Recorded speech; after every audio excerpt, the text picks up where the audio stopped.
Okay, great. Thank you, and good morning, everyone. Welcome to Governance Live, our series leading up to Governance Week 2024. And we are very happy to be able to speak to several of our speakers and panelists who are involved in Governance Week 2024. And today we have a very special guest because we have been able to connect very closely with this company out of Belize. We are happy to have Belize as a member of the Caribbean Corporate Governance Institute as well. And more particularly the fact that this organization is a family-owned business. So today our conversation is going to revolve a lot around governance practices revolving around family-owned businesses. So Alasdair, welcome to Governance Live. We're very happy to have you today. Pamela, thanks for having me. You guys do such a great job. The promotion is always great, so it's really nice to be a part of it. Thank you. Thank you. Now, we actually have been very impressed with G.A. Rowe and Sons. We were first introduced to this company by Elizabeth Cox, who is actually out of Guyana, but who serves on one of your boards. And she has shared a lot of really good news about the strength of this family-owned business. So if we can start, first, I'd like you to share, just a little bit about yourself and your interest in governance as a director, and then tell us a little bit more about G.A. Rowe and Sons. Okay, glad to. So I'm sitting today in Tallahassee, Florida, which is where I reside. I lived in Belize for my first 11 years. I've mentioned, I think, on this medium before that my first job with G.A. Rowe and Sons was to paint a fence. And I've been doling out jobs like that to my kids, and they're complaining about how hot it is and how difficult it is, which reminds me of my early days. But in any case, I've never been an executive employee of J. Rowe and Sons. Upon moving back from London, where I worked originally when I finished college, I was invited to join the boards of some of our subsidiary companies, and we'll get into this later. But it's an early introduction. It was about 2005, I suppose. And so I've been serving on those boards for almost 20 years, and I think that gave me a good introduction, not just to my family, but also the independent directors that we have, and our executive leadership. So hopefully that tells you a bit or enough about me. I'll also say too that I was fortunate enough to know my grandfather, Gordon Rowe, who we'll speak about, as his name is on our front door. And then I've also known all of the brothers who've been involved with the business. Mhm. Mhm. So tell us a little bit about Gordon Rowe and about the early start to this business. Generally, for family-owned businesses, the founder is key because it is their passion, it is their foresight, which usually starts a business that can sustain through generations. But also one of the things that we have learned is that family-owned businesses very rarely succeed past the founder. But in your case, here we are looking at a family-owned business that's in its third generation, I think going to its fourth. So tell us a little bit more about Gordon Rowe and those early years that you were aware of. Okay, great. Well, we'll step back in history, and history is always sort of told from the perspective of the person telling it. So, if I may, I'll give you some thoughts on it, and it kind of pulls together the parts of the puzzle that leads us to where we're at today in 2024. My grandfather, firstly, was born in England. He served with the Royal Air Force in Second World War. He was stationed in Belize, where he met my grandmother, who was born in Belize, but certainly had some European influence in her background. So, well, he finished.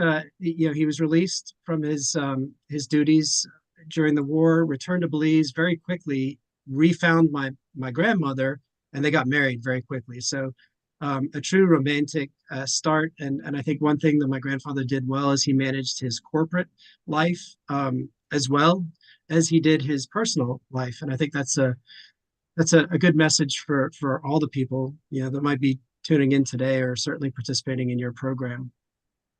So he started to build a business. They had 5 children. All were boys. My grandmother was very pleased when, like, her kids started to produce female grandkids because she'd never had a female baby. So my grandfather started to build a business, and I shouldn't even start there. I mean, he was employed by Belize Estate, which was owned by a very wealthy individual in England, managed huge amounts of property in Belize. And my grandfather, for whatever reasons, I don't know if he'd spent any time at Lloyd's, but he sort of moved to the insurance side of the business. And therefore, that meant he was buying insurance products to protect some of the properties in Belize. Anyway, long story short, my grandfather decided that his time was come where he wanted to step out and create his own business. My understanding is that he looked at his kids, his sons. He looked at his wife. My mom, my dad's wife, my mom even worked in the family business. So as he set out to start this business, it truly was a family business, and it may be true in other countries within the Caribbean, but I believe a lot of it had to do with trust. As Mm.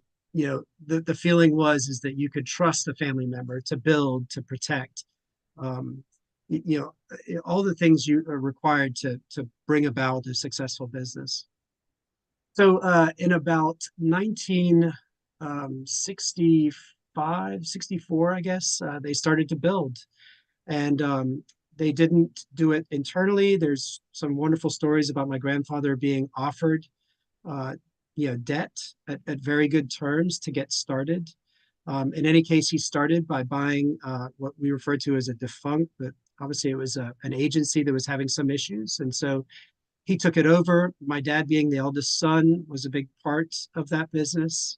And they started to grow it.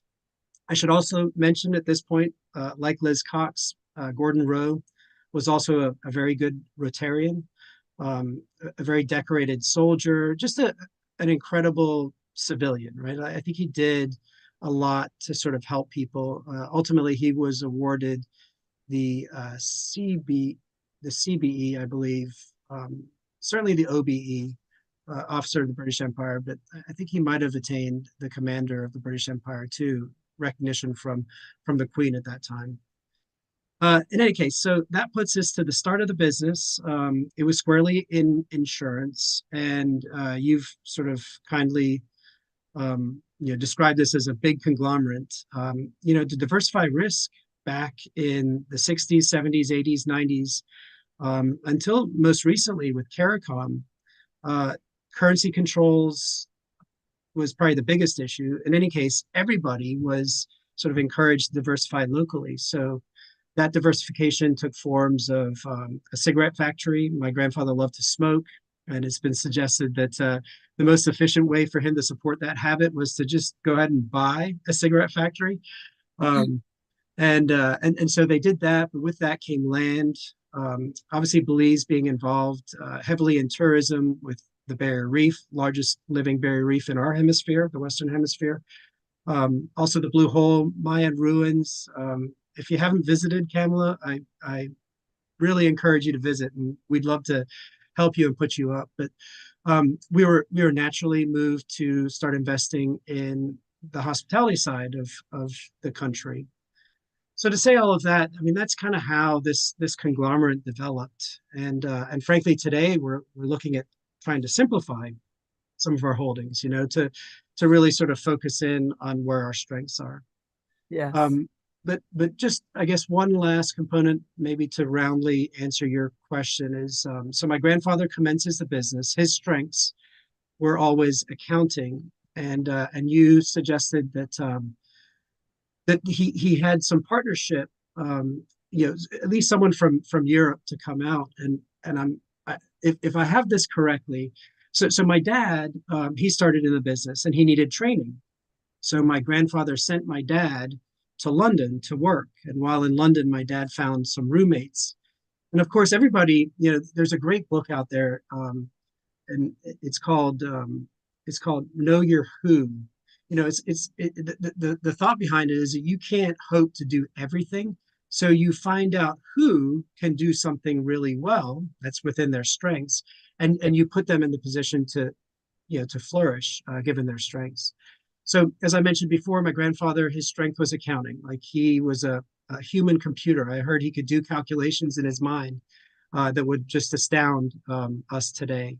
My father certainly was more on the insurance side. He's done all sorts of work in the insurance industry, from loss adjusting to owning an insurance business and underwriting from an insurance perspective. In any case, he went over to London, made some incredible connections. And from those connections would probably be two individuals that my grandfather listened to very early. Now, know that the business is called G.A. Rowe and Sons, right? So it kind of, if you just look at the name, you understand what I'm telling you is that it was my grandfather, his sons, but my mom worked there, my grandmother would have worked there. Everybody put in their share, including myself painting the fence very early on, right? Like we all had to do things. And so just to close, I guess the two individuals that helped my grandfather a lot would have been Stuart Goldsmith, who happens to be my godfather. Stuart's strength was in finance. As a matter of fact, he ran a very successful life insurance company in Britain, and he still sits on our board. As a matter of fact, he sits as a director of our board. He's chairman of our investment committee. He's chairman of our audit committee. So we play to people's strengths, right? So Stuart is one, and he was also well, he was a roommate of my father's, and so my dad made that connection, and Stuart remembers fondly times with Gordon Rowe. And Gordon Rowe would sit in a room, he'd have a cigarette that would be burning and he'd be looking at accounts, again, to his strength. The other individual is Michael Jones. Michael Jones is highly known across the Caribbean. He was chairman of Cooper Gay Limited, which was a very successful, continues to be a very successful reinsurance intermediary. And they also owned insurance companies throughout the Caribbean. And so Michael Jones is extraordinary at the principles of insurance and reinsurance. And so he, I think it's next year, will celebrate 60 years of continuous connection and work with G.A. Rowe and Sons. Wow. And so he was, and he also fondly remembers working with my grandfather, Gordon Rowe.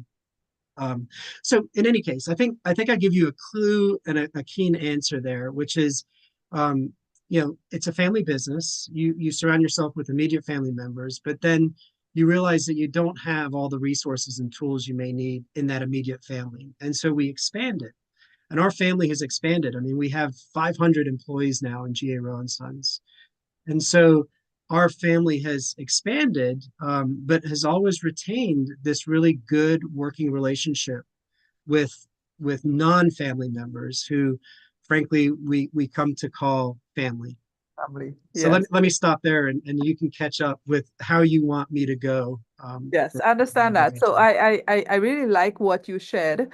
So there are two areas that I want to build on now. One is the personal relationships involved, right? The individuals. So let's start with the type of person that your grandfather was. Clearly, from what you have shared, being a Rotarian would have meant understanding success is more than just yourself.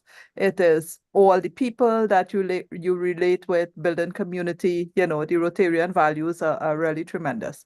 And it speaks volumes about what would have driven him, even as he would have built a corporation and built corporate culture. We can then see the difference in the kind of value system he would have had as a founder. He would have had the passion for business, but he also would have had that understanding of working with community in bringing more persons on board as well.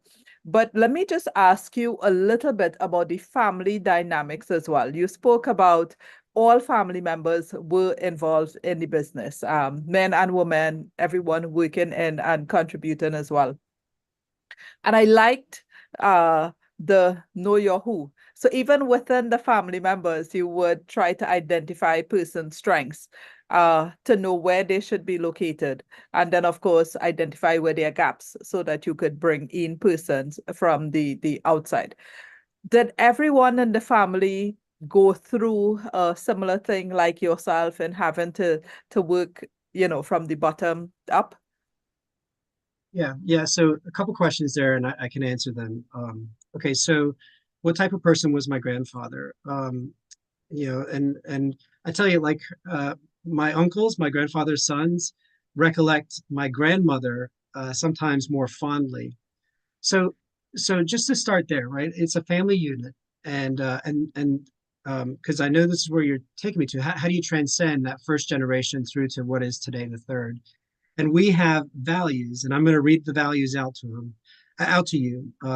But they're qualities that we value, and we've also supported them with statements to describe the actions that would impart these values. But before I get started, they are 5, 8, 10, 12 values. Okay. And I'll share those with you because these would be my grandfather's values. They'd be my grandmother's values. They'd be my uncle's values, my cousin's values, my values. Okay. Give So it the time, though. Maybe you could just share the values and not the description so we could. absolutely, absolutely. Okay, so here they are: dignity, Right. honesty, integrity, respect, trust, determination, ambition, patience, compassion, perseverance, humility, and faith. Wow. Okay, let me ask you to repeat all 12 again because they're Okay, really awesome. okay. I mean, this is like a thesaurus because we've looked at this and we know we can condense some of these, but in any case, I can tell you all 12 because I know that anybody involved, and I told you family, but also non-family, would appreciate and impart and live to these values. Their dignity, honesty, integrity, respect, trust, determination, ambition, patience, compassion, perseverance, humility, and faith. Wow. So then to add to that, because you've asked a couple questions, so we have like we just ownership is unique, right? And something that we try to impart with certainly the leadership, and I would say all employees within GA Rowe and Sons is that you should feel like an owner, right? I will drive into one of our facilities and notice that the fence hasn't been painted, or worse yet, that the grass has grown really tall. And so I'll mention that, right? Because that's not the image that we wish to impart. And so I'll find out whoever's responsible and say, hey, listen, why is the grass so long? Um, and so being an owner means that you look out for the small things. You ensure that everything's in place so that the business can continue to develop. And so it's simple. I think we've benefited from a lot of luck. Um, but we just people are very important to us, and so we honor them. We reward them. All the processes that we've sort of built in to our group, including from like minutes with our secretary. We put and assign actions to those minutes so that we don't, we certainly in early years found that things weren't getting done. So we've added that. And so, and so with ownership, Kamala, we have a certain amount of pride. We want to see it work. We want to see it work really, really well. We want people to grow and be appreciative of being a part of it, and seeing that growth, Mhm. so we continue to grow, and we continue to develop the pride in what we have created. So GA Rowe and Sons today has, I think it's 13 operating entities. As you know, we've recently expanded out of Belize, and now I, I'm really pleased to say we're exporting our knowledge that we've developed in insurance to St. Lucia and St. Vincent. We hope that we'll be able to responsibly even expand that further. Certainly expand other lines of insurance too into those two countries, but we do it slowly. Um, we develop products that work, that they're sustainable, and so so that all comes back to ownership. What's our purpose? It's to see this thing through. Yes. You mentioned earlier that many first generation companies don't survive into the second, into the third. We're into the third, and we're going through a transition. There's no light switch on and off. It's not like my uncles. They turn off and retire forever as owners. They retain an interest, and that interest means that they're in our boardroom oftentimes when we're having meetings. And that's fine, right? Because the tradition, the culture, the values continue, and they should continue. But you Um, just made the connection there where I was going to go with my next question, which is, so how is the fourth generation coming along? What is that transition going to be like? Have you already engaged persons from the fourth generation into top management in the business, or are they on board already? yeah, great question. So we again know your who. We have for the last 20 years never required a family member to work in the family business. As a matter of fact, we encourage them to go and follow what their ambitions are.